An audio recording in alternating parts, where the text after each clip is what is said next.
Salve terça-feira, geralzão para todo mundo, aquele meu abraço do coração para você, meu amigo, para você, minha amiga, você ligado aqui no Tomazão TV, sempre um prazer ter você aqui. Eu, humildemente, mais uma vez, estou pedindo, vai aqui no botãozinho, se você não é assinante, aciona o sininho e deixa o like. Quanto mais like, melhor para o YouTube recomendar o nosso canal, para que outras pessoas possam assistir o nosso comentário, o nosso conteúdo. E é muito legal ter você aqui. Com 30 mil, eu sempre ligo, eu sempre digo, né? Com a promoção do Globo Esporte Magazine, a TV de 32 polegadas, mais uma camisa do Remo, do Paysandu e da Tuna, para você, assinante, linkado com o nosso Instagram, @TomazãoTV.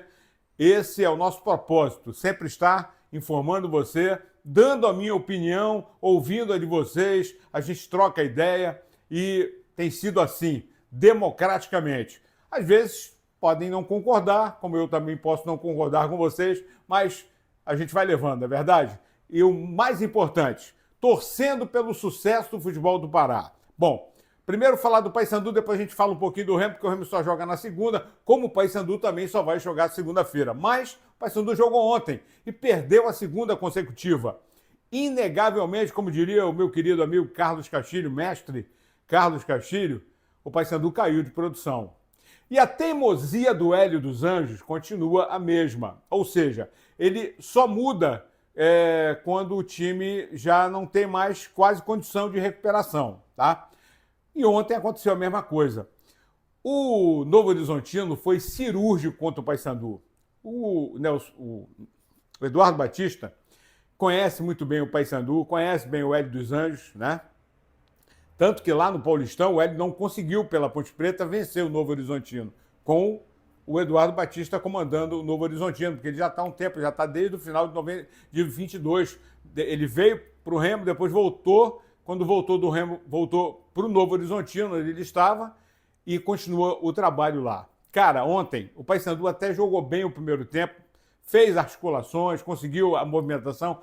É nítido a dependência do Nicolas, como faz falta no ataque do Paysandu, embora o Juan Ribeiro tenha feito o gol que fez na raça, buscando ali o erro provocando o erro do Jordi, que foi o melhor nome do jogo. Então, apesar de todos os problemas, o Jordi foi quem mais apareceu, porque evitou várias vezes a meta do Novo Horizontino sofrer gol do Paysandu, em várias oportunidades, inclusive já no final, quando estava 2-1 ainda, aquele chute do Netinho que entrou, que já deveria ter entrado há mais tempo, né?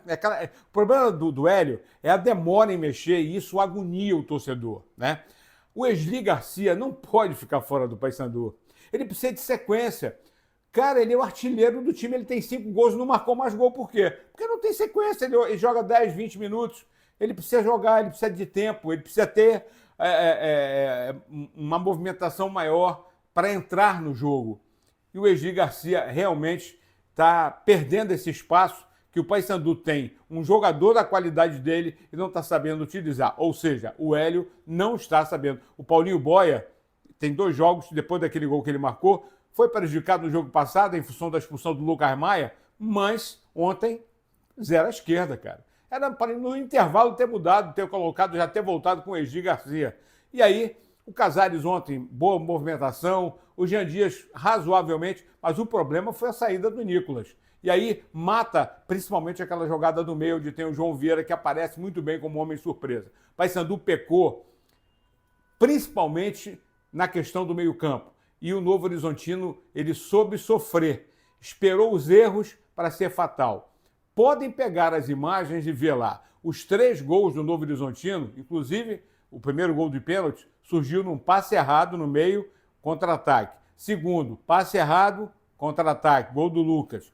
E o terceiro gol, já naquele desespero do Paysandu, o erro até do João Vieira, que é muito pouco provável que isso aconteça no jogo, mas aí já é o desespero, passe errado, gol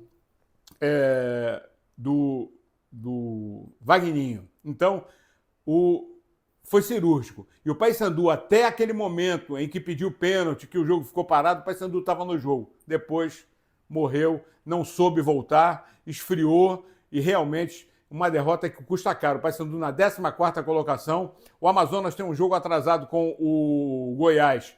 Se ele vence, ele passa o Paysandu e joga o Paysandu para a 15ª colocação. Próximo jogo do Paysandu é contra o Vila Nova, quarto colocado, é osso duro lá dentro do Oba, para terminar o turno. E não era essa a projeção, era pelo menos virar o turno na primeira página. E depois tem o Santos para começar tudo de novo no Mangueirão. Vamos aguardar o que pode acontecer. E o Remo que volta a jogar na segunda-feira e a reapresentação acontece hoje.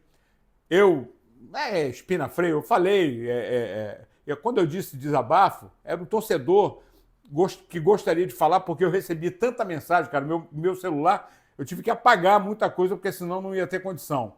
E vocês podem observar que a teimosia do técnico Rodrigo Santana é que irrita, porque ele não tem critério, porque ele usa com um jogador uma coisa e com outro ele faz diferente. E o Cachoeira, eu prefiro até deixar de lado, é o jogador de preferência dele. Vamos ver o que é que vai acontecer. O Bruno Silva, que poderia ter entrado no jogo passado, mas não estaria nas suas melhores condições, mas vinha jogando no Paraná, né? Ajudou o Paraná no acesso lá da Série B do Campeonato Paranaense. Mas deve jogar contra a Aparecidense, que empatou com o Floresta ontem. Toda a rodada ajudou o Remo. O Remo tem só o Náutico nessa quarta-feira, que joga, e se o Náutico não vencer, um empate contra o Ipiranga é o melhor resultado. E o Remo vai ficar na mesma situação de, vencendo a Aparecidense, voltar para brigar pelo G8. Até isso a tabela ajuda. O Remo é que não se ajudou. E a entrada do Bruno Silva, que pode começar jogando, sendo ali aquele homem do lado do Pavani, soltando mais o Jaderson, mas o Rodrigo Alves deve ser titular ao lado do Ítalo. Não sei se o Cachoeira vai continuar jogando, mas se é uma preferência do técnico, seja o que Deus quiser. Vamos aguardar, tem muito tempo ainda. Segunda-feira, o Remo joga em Belém contra a Aparecidense e o Paysandu contra o Vila, lá no Oba, em Goiânia. Por enquanto é o que temos. Com relação ao Borazzi, por que não entrou no jogo do Paysandu? É para fazer número? É para contratar um argentino que tenha nome só para fazer composição? É vacilo, né? O cara podia ter, pelo menos, entrado no segundo tempo, tentar mostrar alguma coisa. Ah, não está em forma, mas ele só vai entrar em forma se ele jogar. Então fica aqui apenas a minha observação. Vamos nessa, até a próxima. Mas continuamos alertas aqui, torcendo e otimista com relação a Remo e Paysandu no Brasileiro da C e no Brasileiro da B. Abraço.